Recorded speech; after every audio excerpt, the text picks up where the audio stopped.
Alright, well, we're right. Oh, shoot. Apparently I got a stowaway here, and he decided to, tag along with me. I'm just gonna take you out and get through this area. Oh yes, and I have to do some item management just for the fact that I kind of forgot to manage my items beforehand. I just want to try something out here. If this item actually has weight, and I think it doesn't, so yeah, it doesn't. All right. Now this is just this is a really annoying switch puzzle, which apparently you're gonna need some multiplayer help for this. But if you're doing this on single player mode, then you're gonna have to take some damage here. Doing a no-hit run in this game is possible unless you skip this level. If you're trying to do a single player no-hit damage run. Most of the people like using ukes on the other hand, which I'm obviously not using. But they're really good at avoiding damage, and I have to run all the way out here and press this switch, and you destroy the barrier in front of you. Now I'm going to do some item management, so I'll be right back. Okay, let's go. Oh yeah, I also forgot to mention, while I was over at Chronicles, I found some more chalcum along the way, so after all that grinding, that kind of paid off, and I just found some of this stuff to help me make a legendary weapon. Possibly the best weapon in this game, only if it had a really good focus attack for the Selkie, because it's going to be the same thing as a Queen's Heel in this game.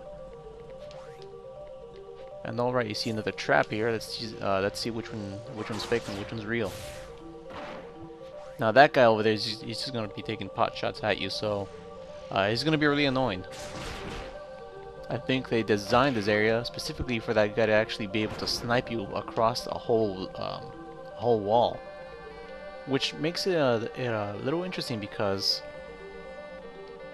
walls actually do affect your attacks, and it's something that you don't really think about it too much, but it's pretty cool considering that they put more detail into this game. And that clear stone is the only clear stone in this whole entire level, so if you're here always getting poisoned or darkened, hang on to that.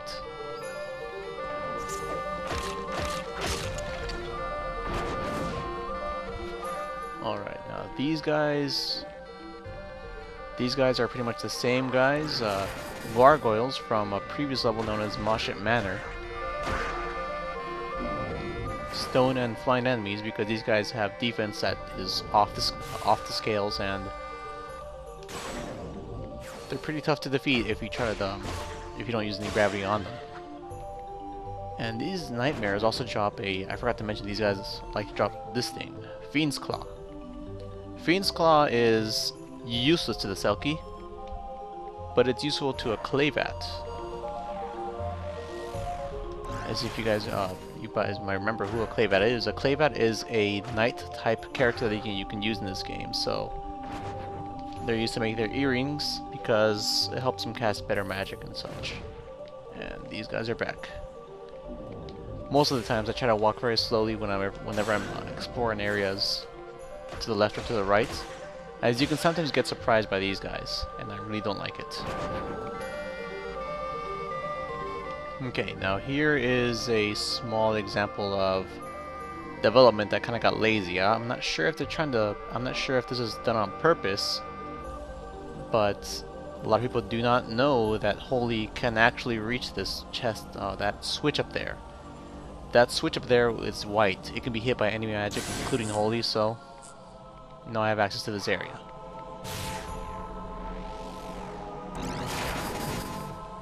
You're going to find lots of those switches in the second area of Rebena Te Ra. This is giving you guys a heads up. But what's over here is, I honestly don't remember. But this area does not take you to the route to where the switch lies on top of the temple. So you're going to be here for quite some time, and oh boy, this guy's over here too.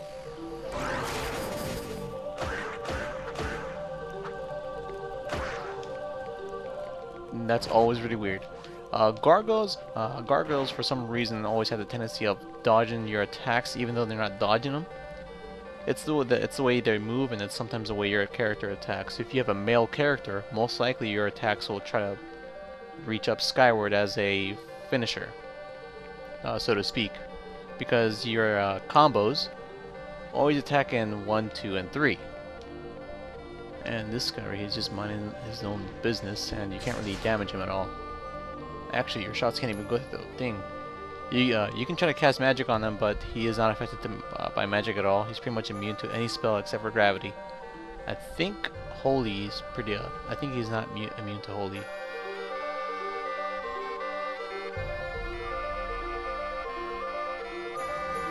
Alrighty, folks, welcome to the second area of Rebena Te Ra. I'm not exactly sure if I'm actually pronouncing the name right, but this area has gimmicks, so watch out. And there's a bunch of switch puzzles here too. These switch puzzles are mainly done, or are mainly for multiplayer. So if you're not able to do some of them and you're playing solo, then don't worry about it. But some of the areas, actually one of the areas is hiding a Moogle house, so it's kind of unfair. And if you don't play this on multiplayer, it's pretty much impossible to get to get all the Moogle houses in this game. That switch is Ice Switch. Just strike it with an ice spell and then hit it with a physical attack. These switches are kind of annoying, as these switches are also timed. And why would it matter? Because sometimes these switches come in pairs.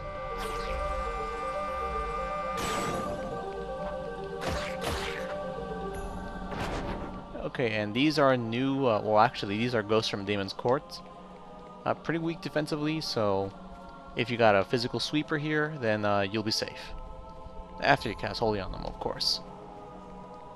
And this is a fire switch. And I don't have any fire on me. Hold on. Luckily that fire ring came in handy from Kill on the Mountain.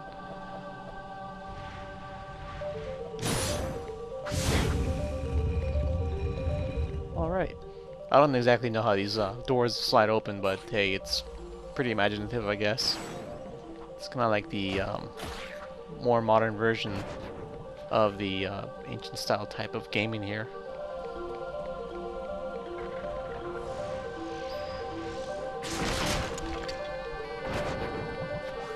Okay, and this is something pretty that's pretty weird. They have a reflection of the moon. Trying to show you that it's nighttime here, and I don't know, it's just there. And right over there you see at the corner of the screen is Cerberus.